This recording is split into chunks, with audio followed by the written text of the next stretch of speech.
Well, I had a throat tickle earlier, and my friend Linda just brought me some mints, and I was giggling because they say memory mints for senior moments. I'm like, what are you trying to say?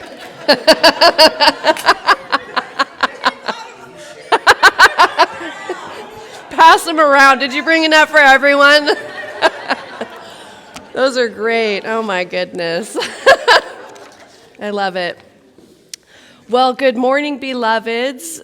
It's so good to be here with you today on this first day of October, and we're kicking off a new seed of awakening for the month, which is Creating Affluence. And the talk title for today is The Source of All Abundance. Wow, how awesome is that? So, once upon a time in a faraway land, a young man went to the forest and said to his spiritual master, I want to have unlimited wealth. And with that unlimited wealth, I want to help and heal the world. Will you please tell me the secret to creating affluence? And the spiritual master replied, there are two goddesses that reside in the heart of every human being. Everybody is deeply in love with these supreme beings, but there is a certain secret that you need to know, and I will tell you what it is. Although you love both goddesses, you must pay more attention to one of them. She is the goddess of knowledge, and her name is Sarasvati. Pursue her, love her, and give her your attention.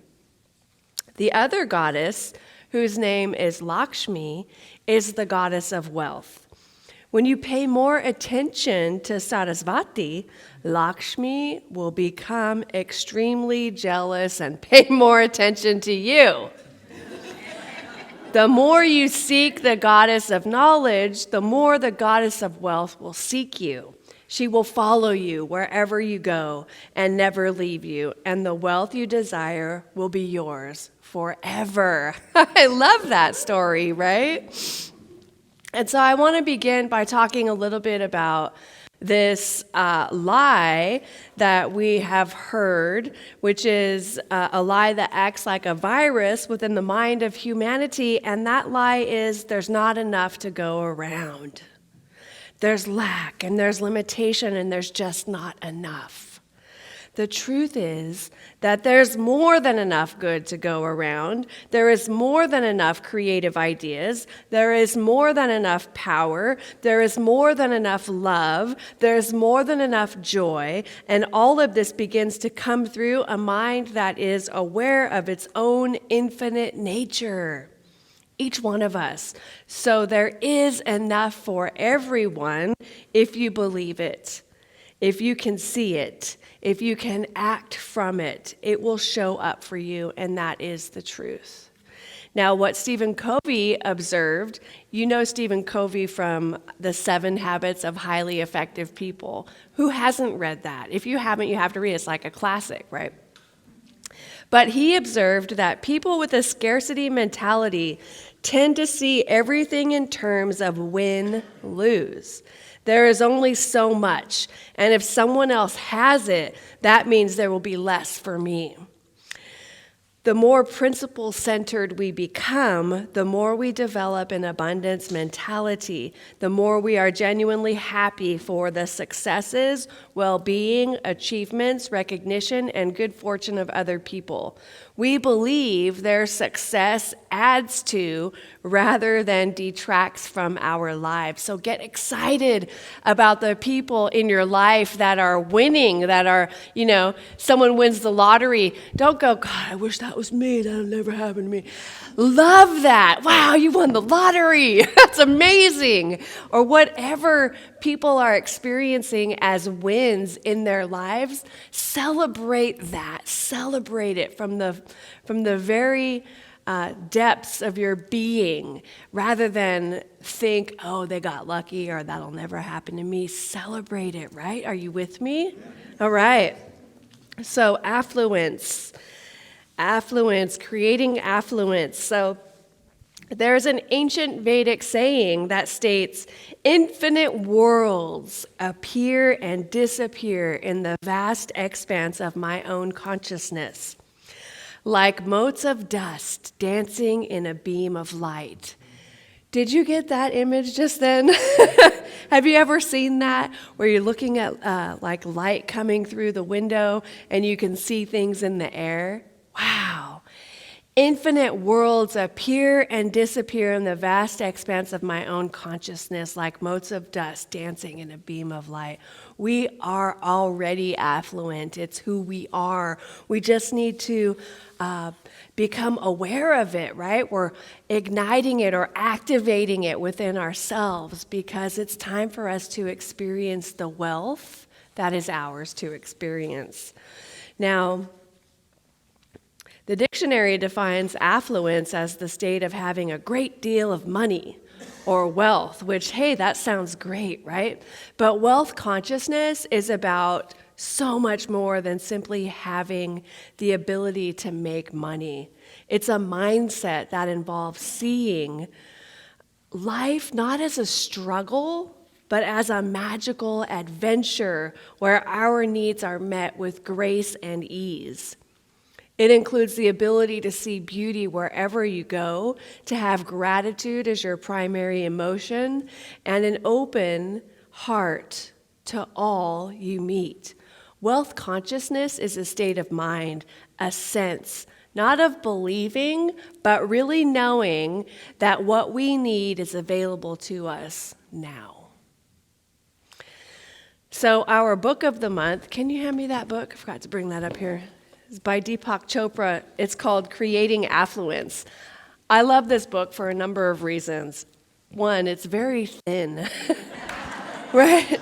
These are the best books, like a pocketbook. You could read it this afternoon when you leave here, you know. And I just love this book. It's Creating Affluence, the A to Z steps to a richer life.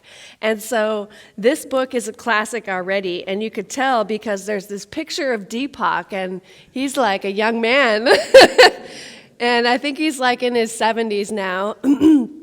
Still amazing, but this book was written, I think, around 2008-ish or so, and it is one of these books that you read all the way through and then maybe read about 5 pages a day and keep going through the book, because as you read it, you're infusing yourself with these steps and with these words and beginning to create a life of affluence, right? And so this is our book of the month.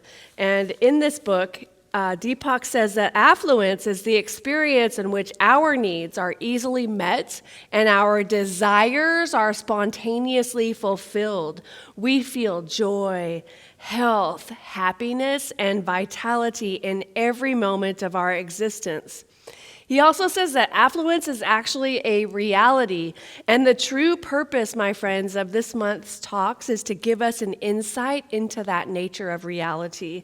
So when we are grounded, anchored in the nature of reality, and we also know that this same reality is our own nature, then we realize, hey, we can actually create anything because all of material creation has the same origin.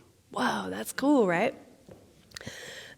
So nature goes to the same place to create a cluster of nebulas, a galaxy of stars, a rainforest, or a human body, as it goes to create a thought.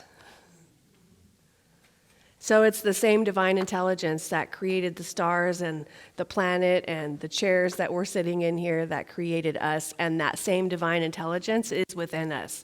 We have access to it, but we've got to get to it, right? We got to be able to get to it, because sometimes there's all this stuff happening in our lives, right? And we're just going and trying to make it to the next step, but we've lost sight of this truth that lives within us. And it's the same truth that is affluent within us, that is the source of all abundance. It's this divine intelligence that lives within us. It's the great expanse of love and beauty, wisdom. It's source energy, the thing itself. That, whatever you call it, the Tao, the way, the universe, it's right within us. It's here right now. It's here right now. So all of material creation, everything that we can see and touch, hear, taste, or smell is made from the same stuff and comes from the same source. Experiential knowledge of this fact gives us the ability to fulfill any desire that we have, acquire any material object we want, and experience fulfillment and happiness to any extent that we aspire. Anybody want to sign up for that? Right? Hello? Yeah. So now for the fun part. Another reason why I love this book is he goes into the science. It's Deepak. I mean, come on. He's got to throw some science in there, right? So the question is, okay, so now let's go to the science. What does science, and particularly physics, have to say about the nature of this universe that we live in, the nature of our human bodies, the nature of our minds, and the relationship of all of these to each other? Well, my friends, according to quantum field theorists, all material things, whether they are automobiles, human bodies, or dollar bills, are made up of atoms. Can we agree to that? Okay, now these atoms are made up of subatomic particles, which in turn are fluctuations of energy and information in a huge void of energy and information. Can we agree to that? Okay, good. Now, without going into detail about quantum reality, that's another talk. It's too early for that. The basic conclusion of quantum field theorists is that the raw material of the world is non-material. The essential stuff of the universe is non-stuff. Whoa, right? Yeah, wrap your mind around that. You can't. So all of our technology is based on this fact. And this is the climactic overthrow of the superstition of materialism today. So fax machines, computers. I mean, there are still fax machines in the world, yes, and people use them, especially doctors, the doctor's offices, fax machines, computers, radio, television, etc. All these technologies are possible because scientists no longer believe that the atom, which is the basic unit of matter, is a solid entity. An atom is not a solid entity at all. What? It is a hierarchy of states of information and energy and a void of all possible states of information and energy. The difference between one material thing and another material thing, for example, the difference between an atom of lead and an atom of gold, is not on the material level. The subatomic particles, such as protons, electrons, you science nerds are getting into this, I can tell. Protons, electrons, quarks, and bosons that make up an atom of gold or lead are exactly the same. Right, Jim? Thank you. Jim's our geologist. Moreover, although we call them particles, they are not material things. They are impulses of energy and information. So what actually makes gold different from lead, listen to this part, what actually makes gold different from lead is the arrangement and quantity of the impulses of energy and information. Okay? Now, all of material creation is structured out of information and energy. All quantum events are basically fluctuations of energy and information. And these impulses of energy and information are the non-stuff that make up everything that we consider stuff or matter. Are you with me? Yeah. This, right? So it becomes clear that not only is this essential stuff of the universe non-stuff, but it is a thinking non-stuff. For what else is a thought but an impulse of energy and information? So all of that to get you to that bullet point, right? That's the science behind it. What else is thought but an impulse of energy and information? What makes gold different from lead is the arrangement and quantity of the impulses of energy and information. What we think about, we bring about.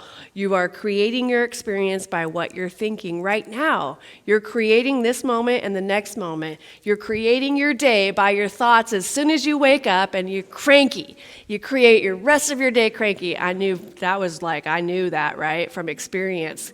Cranky, you stub your toe and then the rest of the day is just going to you're dropping things and tripping and saying the wrong words. You know what I mean? You're laughing because you do. Thank you. You're creating from the moment you wake up by your thoughts. What you think about, you bring about.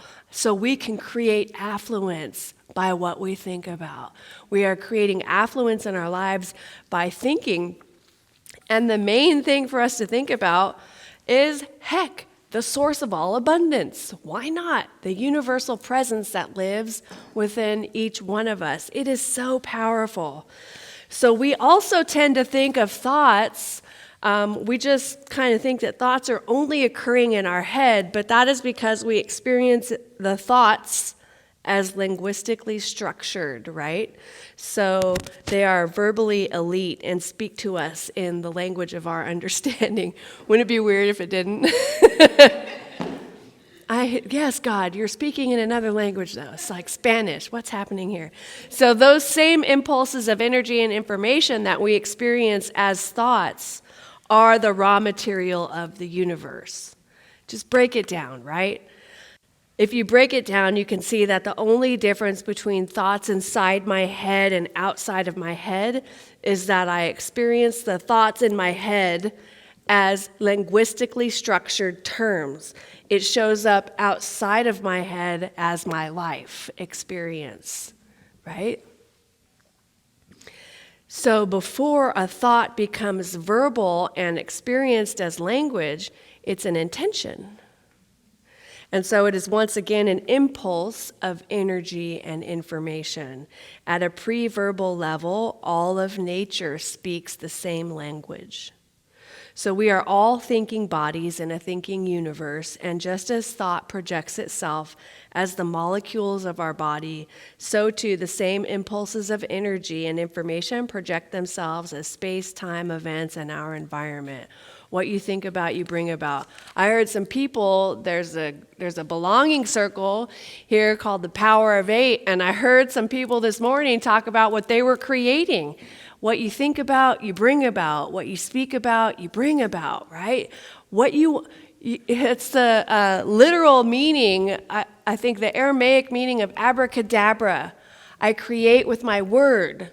I'm speaking it, I'm thinking it, and it's being experienced in my life. So what are you thinking about? What are you talking about with your friends? You know, are you creating gold or are you creating lead in your lives? Which do you prefer? Think about that, right? Thank you. Gold. Hello. Yeah. I'll take gold for 5,000 or more, million, infinite, right? Yeah. Wow. So for the longest time, I remember I had a buildup of knowledge, like I was learning, and this happens. I go through these spurts where I learn a lot, and I had just gotten into this teaching, and I was learning so much, and I had all of this info, and it took me a while to recognize that knowing was the beginning, and it was so exciting because everything was new, and it was like, I could create this? You mean I can have gold in my life, and I'd be affluent, and all of that, right? But what I didn't know was that accessing the info, this knowledge that I had in time of need, and using that wisdom in my life was the other part of every single teaching that I was learning. It seems so obvious. So we're learning, you're hearing things, you hear things every Sunday you come here. If you're in a class, you're hearing things. And this is just the beginning, right? It's like seeds being planted into your consciousness that are going to start blooming in the right environment, right? So Wealth consciousness, my friends, as a reminder, is so much more than simply having the ability to make money. It's a mindset that involves us seeing life not as a struggle, but as a magical adventure where our needs are met with grace and ease. It includes the ability to see beauty wherever we go, to have gratitude as our primary emotion, and an open heart to all we meet. Wealth consciousness is a state of mind, a sense, not of believing, but really knowing that what we need is available to us right now and always. Can I get an amen? Amen. Thank you. Mindset is everything. Now I'm going to share a little story with you about an experience I had, and I may have shared it before, but back in 2009, I traveled to India on a spiritual journey with 13 companions. It was quite a sight. There were a total of 14 of us, and we started off the trip in Varanasi. So we were in Varanasi for 5 nights, and that was a whole experience in and of itself, but the adventure for us to now get to the train station and head to Agra so that we could see the Taj Mahal. That's a huge experience, right? So we arrive at the train station. Now, one of the beautiful things about going on a trip with traveling companions that's organized by someone else, especially when you're going to India, is that they get to arrange all the travel. Can you imagine getting us all to the train station in and of itself was a journey? So we arrived at the train station early to catch our 10 p.m. train. Now, has anybody ever been to India? Okay, oh yeah, all right. You're going to know this. So it's very hot in India, first of all. You could be just standing there doing nothing but breathing and dripping with sweat. It was about 100 degrees outside and 80% humidity. So it felt like it was about 800 degrees, right? Just like, if I just stand here really still, maybe I'll be all right. Miserable. We were miserable. I could see the sweat on my traveling companions. You know, the shirts were just soaked and everybody was just wet, right, from sweat. Now, the train stations in India are not like our train stations here. They're very dirty and everything is outside, right? There are rats the size of my head, flying insects, beetles the size of my hand, crawling around on the ground, and skinny cows roaming around like you have a bench and there's a cow next to the bench looking for food. And it's like, what's happening here? This is totally another world. Right in the middle of the train station, right? As if the cow itself were waiting for the next train. Now it's starting to get dark, and I'm getting more and more hot. You would think I would be getting cooler, but I'm getting hotter. I feel like I'm melting. And we hear over the loudspeaker that our train is delayed by 2 hours. What? Right? What? Now we're waiting on the midnight train to Agra. We formed a circle in the middle of the train station. We've got a mountain of luggage in the center. I'm sticky, I'm thirsty, I'm fatigued because that's what it does to you. It just makes you like, ugh. I'm fatigued. And I'm sitting on the edge of my suitcase, feeling like I just want to go home. Like, whose idea was it to come here? This is stupid. What was I thinking, right? Doubting myself, feeling horrible. Like, I just want to go home. I'm praying for a breeze. And then suddenly, our leader digs out her harmonium from that pile of luggage. A harmonium is a pump organ that generates sound as air flows past a vibrating piece of thin metal in a frame. And she was the leader of our adventure, and she pulls it out and she began to sing, Hara Hara Mahadeva Shambho, Kashi Vishvanatha Gange. And then everybody started singing and we're clapping. People are singing along. Our circle of traveling companions became 3 deep. There was another circle around us and then another circle. So thus it was hot, more hot, right? Hotter. I'm like, this is ridiculous, but I don't care. I'm singing. Hara Hara Mahadeva Shambho, Kashi Vishvanatha Gange. And I can hear everybody singing. And there's these beautiful local women wearing their saris of the jewel tones, like a bright teal and pink with nose rings like that big, just singing. And we're like, there's a love moment. Something is happening, right? I was grateful, so grateful. I jumped up, I was chanting, I was no longer on the edge of my suitcase and feeling good. And then suddenly, out of nowhere, I was handed a little battery-operated fan. And I just went, oh. And it had these LED lights, and it was flashing red, yellow, blue, green, red, yellow, blue, green, and there was a breeze. My prayer had been answered, right? Out of nowhere. I felt this breeze that I had just prayed for, and there was gratitude and joy. My heart was full and overflowing. In that moment, I experienced affluence, as Deepak Chopra described in his book. The experience in which our needs are easily met and our desires spontaneously fulfilled. It does not seem like such a small thing, but that's it. That's what I'm talking about. Oh, right?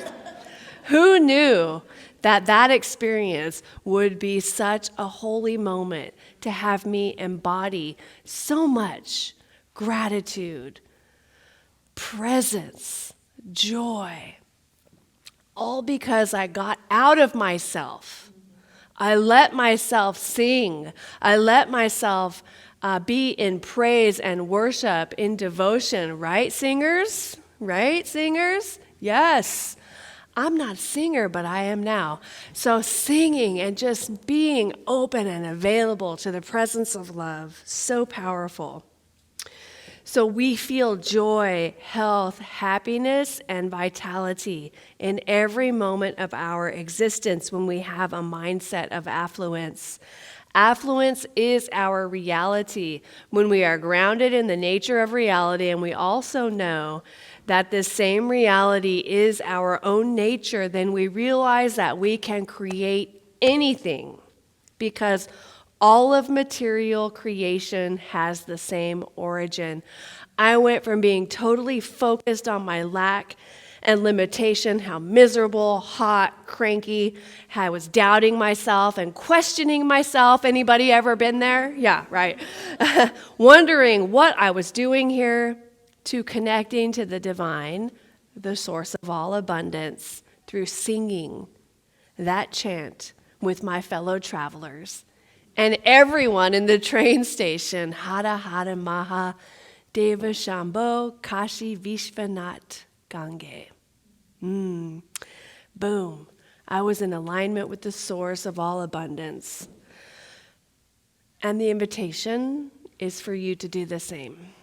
Align yourself with the source of all abundance this week, my friends. And so, in conclusion, mindset is everything. Mindset is everything. So we're going to be looking also at the A to Z's this week, or this month. And so for this Sunday, we have A through E. So A through E, I'm just going to give you an example because this isn't going to be a book report every Sunday.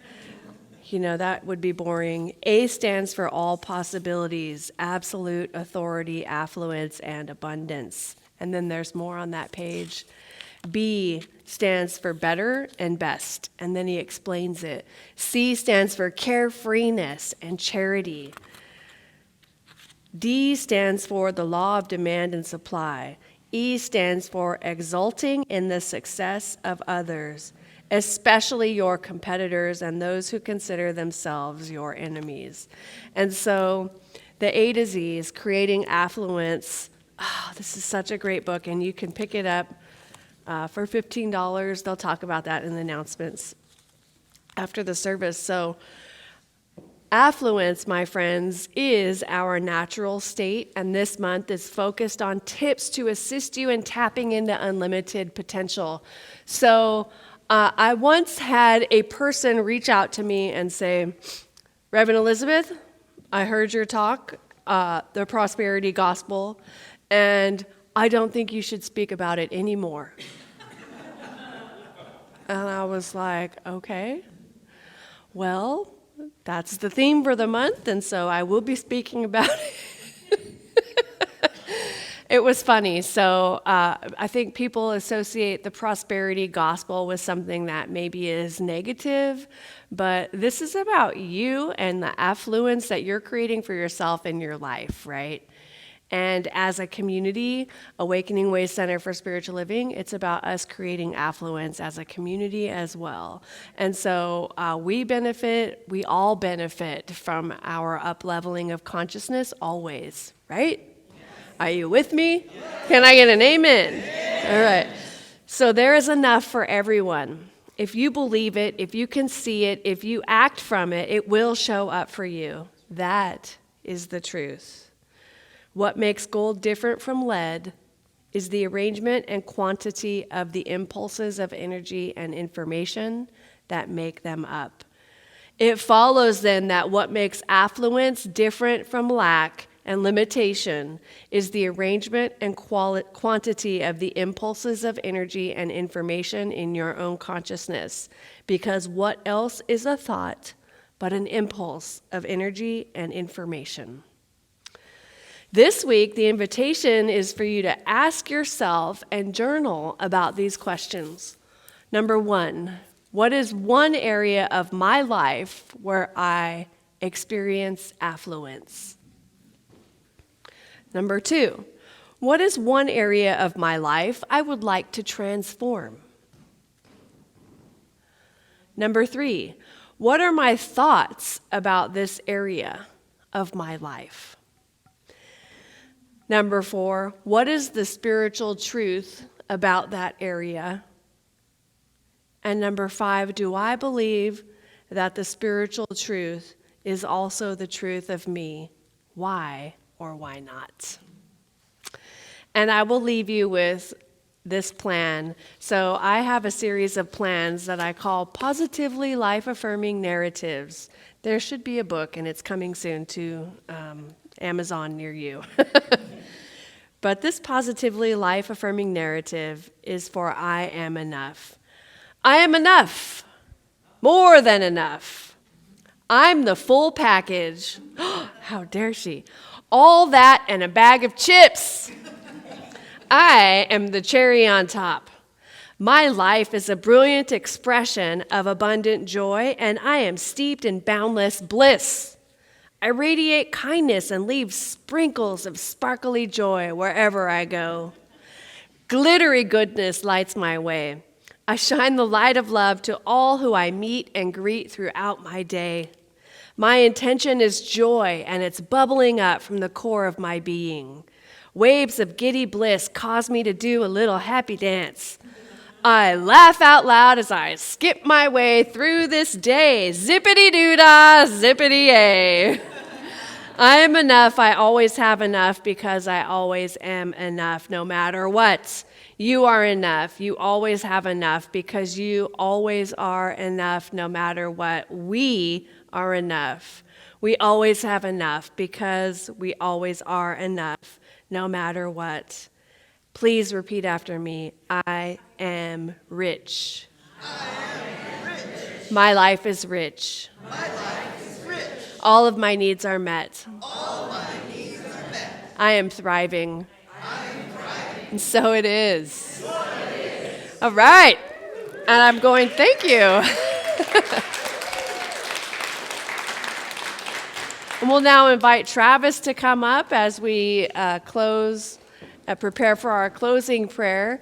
And I invite you to do what I call the religious science shuffle, which is to just shake your arms out, shake your legs out, stand up, sit down.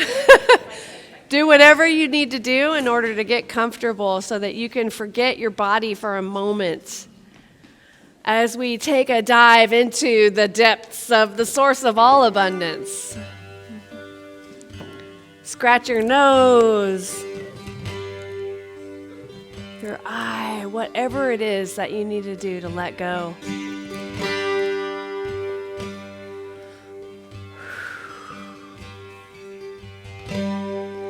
And join me in turning your attention inward. I like to close my eyes, but if that's not comfortable for you, you can leave your eyes open and rest your gaze gently a few feet in front of you.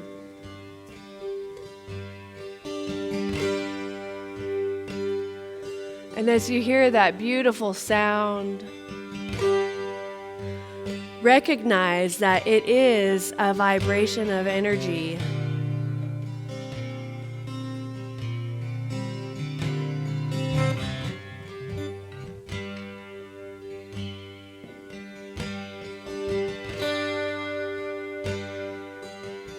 I'm so grateful in this moment to know that the source of all abundance is right here, right now within me. This presence that I call God is the same presence that resides within each one of us, and that this divine intelligence that is spirit, love, beauty, wholeness, perfection, it's right within us. Right here, right now. And so tuning into this presence, everything else falls away. Anything that is like an egoic tendency to be right or to be wrong or to need to have things a certain particular way is dissolved, because we are releasing that so that we can feel this love. Any crankiness or any doubt or worry or cynicism, all of that is dissolved right now back into the nothingness from whence it came. Because we have come here to experience affluence. We have come here to experience this love and joy and beauty and wealth in a particular way, and we are experiencing it now.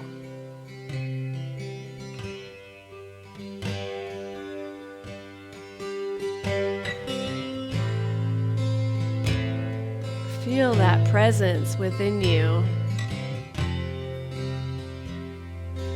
And feel what it might have been like for me in India at the train station when it was so hot and I just wanted a little bit of a breeze, just a tiny little bit, and to be handed a battery-operated fan out of nowhere. This same thing can happen for each one of us in our lives. Just when we think we were at the end or at the bottom or there's no other way, a way is made, because that is how the divine works. And when it comes into our lives, we say, oh yes, thank you. Thank you. I am so grateful for this good that I am experiencing. I am so grateful. I know that it is here and it is here for me, and I accept it. I am a recipient of my good. Good and more good is mine, and ever increasing good is mine. There is no limit to the good which is mine. Everywhere I go, I see this good. I feel it. I experience it. This good wraps itself around me, multiplies itself within me and all around me. It is so good.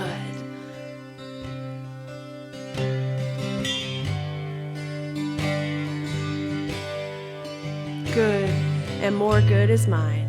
and ever-increasing good is mine. There is no limit to the good which is mine. I see it, I feel it, I experience it. It crowds itself against me, expresses itself in me, and multiplies itself around me. I'm grateful for the affluence I experience in my life. All the joy, all the love, all the wholeness, connection, wisdom, beauty, anything and everything that I would love to experience is already happening now. And I am grateful. And in this gratitude, I can do as they sang to us in the beginning of this service. I step into the flow and then I let it go. I open my heart, my mind, and my soul. God is so good, and I am so grateful. I know this prayer is already done and answered and returning into our lives because that's the way the law works. And so as we go forward from here, we expect to experience affluence, and we do. And it is so good. I'm so grateful as I release this prayer, knowing it is done. I take my hands off of it and allow it to be. And so it is. Thank you, honey.